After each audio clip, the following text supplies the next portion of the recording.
ನಮಗೂ ಇರ್ತಾರೆ ಮುಂದಕ್ಕೆ ನಮ್ಮ ಚೆನ್ನಾಗಿ ಇನ್ ಸೆನ್ಸ್ ಕೋಲಾರ ಜಿಲ್ಲೆಯ ರೈತ ಮಕ್ಕಳಿಗೆ ಹೆಣ್ಣು ಮಕ್ಕಳಿಗೆ ನ್ಯಾಯ ಕೊಡೋ ಕೆಲಸವನ್ನು ಮಾಡ್ತೀವಿ ಅಷ್ಟೇ. ಅದು ಮುಂದೆ ಬಾಯಲ್ಲಿ ಹೇಳಿ ಪ್ರಯೋಜನ ಇಲ್ಲ. ಕೆಲವರು ಏನು ಮಾಡ್ತಾರೆ, ಈ ಮಂತ್ರಕ್ಕಿಂತ ಉಗುಳು ಜಾಸ್ತಿ ಇದೆ. ಹೇಳಿ ಬ್ರಾಹ್ಮಣರಿಗೆ ಅರ್ಥ ಆಗುತ್ತೆ. ಮಂತ್ರ ಹೇಳ್ತೀವಲ್ಲ, ಆ ಮಂತ್ರಕ್ಕಿಂತ ಉಗುಳು ಜಾಸ್ತಿ. ಅದು ಕೆಲವರದ್ದು ಒಂದೊಂದು ಮಂತ್ರಕ್ಕೆ ಬರ್ತವೆ, ಯಾರು ಸಾಥ್ ಕೊಡ್ತಾರೆ. ಮುಂದೆ ಕಾದು ರೌಡಿಸಮ್ಮು, ದಬ್ಬಾಳಿಕೆ, ಹಣದ ಅಹಂಕಾರ, ಹಗರಣಗಳು ಈ ಎಲ್ಲ ಮಾಡಿ ಕೂಡ ನಾನು ಏನೂ ಮಾಡಿಲ್ಲ, ಏನೂ ಮಾಡಿ ಅಂತ ಸಾಧನೆ ಮಾಡ್ತಕ್ಕಂಥದ್ದು ಎಲ್ಲ ಕೂಡ ಮುಂದಿನ ಮನೆಗಳಲ್ಲಿ ಉತ್ತರ ಸಿಗ್ತದೆ. ಕಾದು ನೋಡಿ ಸರ್. ಇನ್ನೂ ಫಲಿತಾಂಶ ಕೂಡ ಪ್ರಕಟ ಆಗಿಲ್ಲ. ಅವಿರೋಧ ಆಯ್ಕೆಯಾಗಿರೋರು ಅಧ್ಯಕ್ಷರಾಗಬೇಕು ಅಂತ ಹೇಳ್ಬಿಟ್ಟು ಗೆಲ್ತಕ್ಕಂಥ ನಿರ್ದೇಶಕರಿಗೆ 1 ಕೋಟಿ ಆಫರ್ ನೋಡಪ್ಪ. ಬಹುಶಃ ಅವರೆಲ್ಲ ಕೂಡ ಹಣ ಎಲ್ಲಿಂದ ಬಂತು ನಮ್ಗೆ ಗೊತ್ತಿದೆಯಪ್ಪ. ನಮ್ಮಲ್ಲಿ ಕೋಟಿ ಊರಲ್ಲಿ ಇಳಿಬಾರ್ದು ಸರ್ಕಾರ ಆದೇಶ ಮಾಡಿ ಅವ್ರು ಇದ್ದಾರಪ್ಪ. ಅದಕ್ಕೆ ಉಳ್ಳವರು ಶಿವಾಲಯ ಮಾಡುವರು, ನಾನೇನು ಮಾಡಲಯ್ಯ ಬಡವನಯ್ಯ ಅಲ್ವಾ. ಹಾಗಾಗಿ ಹಣ ಇದೆ, ಅವ್ರು ಹೇಳ್ತಾರಪ್ಪ.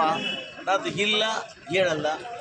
ಮುಂದೆ ಈ ಒಂದು ಅಂಬೇಡ್ಕರ್ ಬರ್ತಕ್ಕಂಥ ಸಂವಿಧಾನ ಕೇವಲ ಒಬ್ಬರು ಕೃತಿಯೇ ಕೊಟ್ಟಿಲ್ಲ.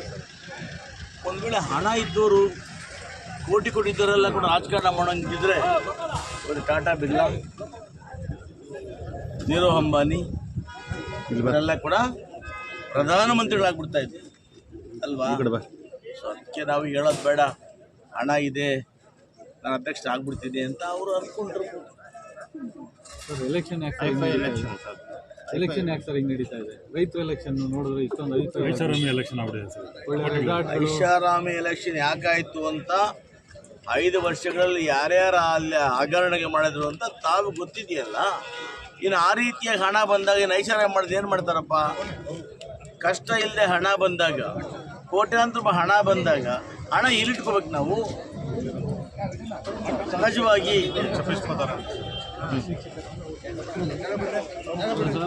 ಒಂದೊಂದು ಓಟ್ಗೆ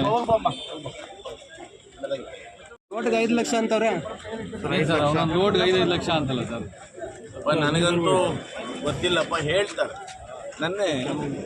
ನನ್ನ ಮಹಿಳಾ ಕಾನ್ಸ್ಟಿಟ್ಯೂನ್ಸಿಯ ಒಬ್ಬ 2-3 ಜನ ಅಭ್ಯರ್ಥಿಗಳನ್ನು ತಗೊಂಡೋಗಿ ಗೋವಾದಲ್ಲಿ ಅವ್ರ ಗಂಡಂದರು ಇನ್ನೊಬ್ಬ ಅಭ್ಯರ್ಥಿಯ ಅಣ್ಣ ನನ್ನ ಬಳಿ ಬಂದು ಸರ್ ನಮ್ಮ ಶ್ರೀಮತಿಯವ್ರನ್ನ ಕರ್ಕೊಂಡೋಗಿ ಗೋವಾದಲ್ಲಿ ಇಟ್ಕೊಂಡಿದ್ದ ರೆಸಾರ್ಟಲ್ಲಿ ಏನು ಮಾಡಬೇಕು ಅಂತ ಕೇಳಿದ್ರು.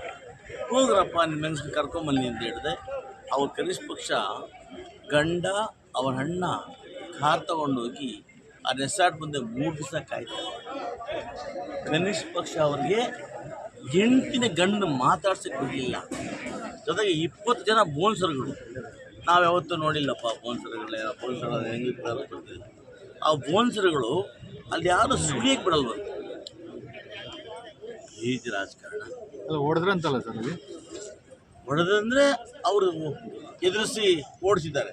ಯಾರು ಬೋನ್ಸರ್ ಹೊಡಿತೀವಿ ಲೋಕಲ್ ಪೊಲೀಸ್ ಸ್ಟೇಷನ್ ಓಡಿಸಿದ್ದಾರೆ. ಅದಾದ ನಂತರ ನಮ್ಮ ಎಂಪ್ಲಾಯ್ ಪೊಲೀಸ್ ಸ್ಟೇಷನ್ ಕಂಪ್ಲೇಂಟ್ ಕೊಟ್ಟಿದ್ದಾರೆ. ಆ ಪೊಲೀಸರು ಯಾವ ಮಟ್ಟಿದ್ದಾರೆ ಅಂದರೆ ಸರ್ಚ್ ವಾರೆಂಟ್ ತೊಗೊಂಬಂದು ನಾವೇನು ಸಹಾಯ ಮಾಡೋಕ್ಕಾಗೋದಿಲ್ಲ ಅಂತೇಳಿ ವಾಪಸ್ ಕಳಿಸಿದ್ರು. ಆಮೇಲೆ ಇಲ್ಲಿ ಕಂಪ್ಲೇಂಟ್ ಕೊಟ್ಟು ಪೊಲೀಸ್ ಇಲಾಖೆಯವರು ಇನ್ಸ್ಪೆಕ್ಟರ್ ಸಮೇತ ಅಲ್ಲಿಗೆ ಹೋದಾಗ ಕೂಡ ಬೆಳಗಾಮಲ್ಲಿ ಒಂದು SP ಅವರಿಗೆ ಏನು ನಮ್ಮ ಲಕ್ಷ್ಮೀ ಹೆಬ್ಬಾಳ್ಕರ್ ಅವರ ತಮ್ಮ MLC ಇದ್ದಾರೆ, ಅವರು ಆ SP ಮುಖಾಂತರ ಪ್ರೊಟೆಕ್ಟ್ ಮಾಡ್ತಾರೆ. ಸೌಜನ್ಯಕ್ಕಾದರೂ ಕೂಡ ಆ ಮಾಹಿತಿ ಕೊಡೋದಿಲ್ಲ. ಅಂದರೆ ಇವರು ಯಾವ ಮಟ್ಟಕ್ಕೆ, ಬಹುಶಃ ಅವ್ರು ಹೇಳೋ ಮಾಹಿತಿ ಪ್ರಕಾರ ನಾನು ಲಕ್ಷ್ಮೀ ಹೆಬ್ಬಾಳ್ಕರ್ ಮೇಡಮ್ ಮಾತಾಡಿದೆ. ಅವ್ರು ಹೇಳಿದ್ರು, ಸರ್ ಜಿಲ್ಲಾ ಮಂತ್ರಿಗಳು ನನಗೆ 4-5 ಬಾರಿ ಫೋನ್ ಮಾಡಿದರು ಅನ್ನೋ ಮಾತನ್ನು ಹೇಳಿದೆ. ಇರಲಿ, ಅದು ನಾವೇನು ಮಾಡೋ ಅಧಿಕಾರ ಇದೆ, ಆ ಅಧಿಕಾರವನ್ನು ಹೆಂಗೆ ಬೇಕೋ ಅವ್ರು ಬಳಸ್ಬಿಡ್ತಾರೆ. ಯಾಕಂದರೆ ಅದು ಮುಂದೆ ಹೇಳ್ತೀನಿ, ಈ ಅಧಿಕಾರ ಲಿಕ್ಕಿಗಳು ಹೇಗೆ ಎಲ್ಲೆಲ್ಲಿ ಎಷ್ಟೆಷ್ಟು ಕೋಟಿ ಯಾವ್ಯಾವ ಬಾಬತ್ತಲ್ಲಿ ಬಂತು ಅಂತೇಳಿ ಮುಂದೆ ಹೇಳ್ತೀನಿ. ಹೇಳಿ ಇಷ್ಟೆಲ್ಲ ಆದರೂ ಕೂಡ ಇವತ್ತು ಆ ಅಭ್ಯರ್ಥಿಯನ್ನು, ಆ ಹೆಣ್ಣು ಮಕ್ಕಳನ್ನು ಬಲವಂತವಾಗಿ ಸ್ಟೇಟ್ಮೆಂಟ್ ಮಾಡಿಸಿ ರೆಕಾರ್ಡ್ ಮಾಡಿ ಕಳಿಸ್ಕೊಡ್ತಾರೆ. ನಾವು ಸ್ವಇಚ್ಛೆಯಿಂದ ಬಂದಿದ್ದೇವೆ. ಯಾವ ಮಟ್ಟಕ್ಕೆ ದಬ್ಬಾಳಿಕೆ ಅಂತ ನಾವು ಯೋಚನೆ ಮಾಡಬೇಕಾಗ್ತದೆ. ಇಷ್ಟೇ ಹೇಳ್ತೇನೆ, ಎಲ್ಲದಕ್ಕೂ ಒಂದು ಕಾಲ ಇದೆ. ಅವರವ್ರಿಗೂ ಕಾಲ ಇದೆ, ಬಾಂಡವರಿಗೂ ಕಾಲ ಇದೆ. ಕಾಲ ಬರ್ತದೆ, ಚಕ್ರ ಇದೆ. ಈ ಚಕ್ರವನ್ನು ನಾವೆಲ್ಲ ಕೂಡ ಭಾಳ ವರ್ಷದಲ್ಲಿ ನೋಡಿದ್ದೇವೆ. ನಾನು ಒಂದವರು ಯಾರೂ ಕೂಡ ಬಹುಶಃ ರಾಜಕೀಯವಾಗಲಿ ಹಣದಾಗಲಿ ಉಳಿದಿಲ್ಲ. ಯಾರು ನಾವು ಅಂತಾರೆ ಅವರಿವತ್ತು ಉಳಿದಿದ್ದಾರೆ, ಬದುಕಿದ್ರು. ಹೀಗಾಗಿ ನಾನು ಯಾರ ಮೇಲೆ ಕೂಡ ಆರೋಪ ಮಾಡೋಕ್ಕೆ ಹೋಗೋದಿಲ್ಲ. ಕಾಲ ನಿರ್ಣಯಿಸ್ತದೆ.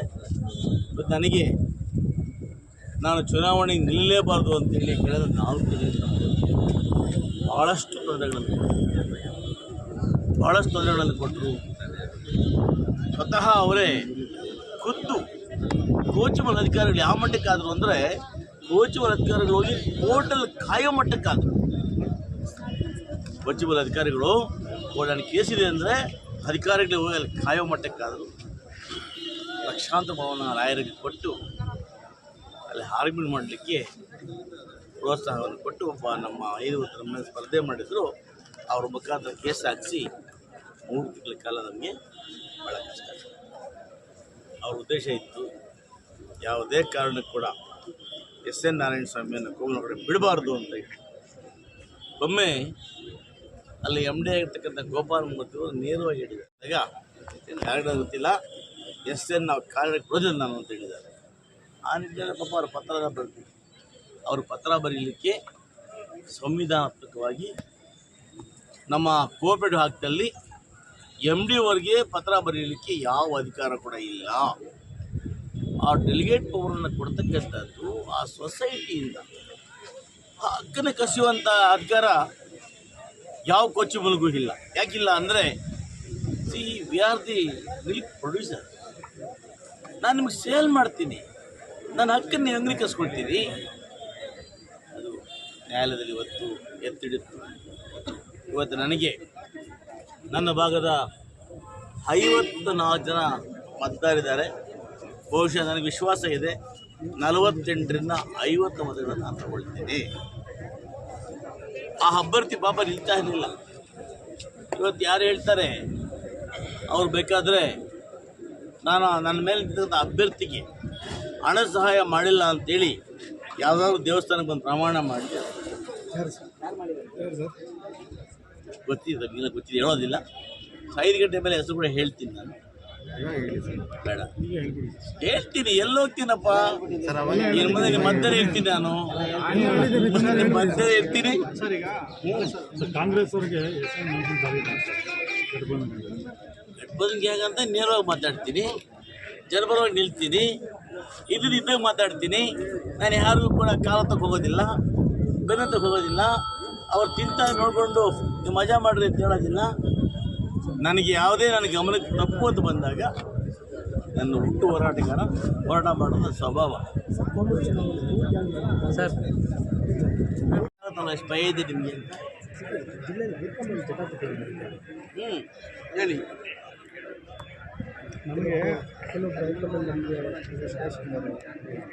ಹೌದಾ?